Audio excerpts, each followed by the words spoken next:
আমি গুড্ডু। আজকে খেজুরের শরফা দিয়ে কিভাবে এরকম সুন্দর বাজি বানালাম সেটাই দেখাবো আজকে। দেখো, জবা এবং মামাকে আমি খেতে দিয়ে ঘুষ দিয়ে এই শরফাগুলো আনালাম। পরে শরফাগুলো কিন্তু আমি নিজ হাতে পোড়াচ্ছি, দেখতেই পাচ্ছ।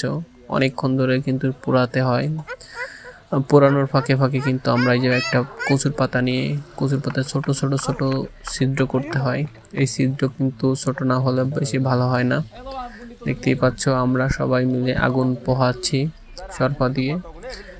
শরফা পুড়ে যাওয়ার পরে আমরা সুন্দর করে পাতায় উঠাচ্ছি। দেখতেই পাচ্ছ, পাতা উঠিয়ে সুন্দর করে বাঁধতে হবে, না বাঁধলে কিন্তু হবে না। সুন্দর করে বেঁধে তারপরে দেখতে পাচ্ছ আমার মামা সুন্দর করে ঘোরাচ্ছে। এখানে যদি না ঘোরানো হয় তাহলে কিন্তু সুন্দর করে হবে না। তো একটু পরেই দেখতে পাচ্ছ কত সুন্দর করে সরফার বাজি হচ্ছে। তো সবাই কিভাবে হলো সেটা দেখতে পেলে লাইক কমেন্ট শেয়ার দিয়ে আমাদের সাথে থাকো।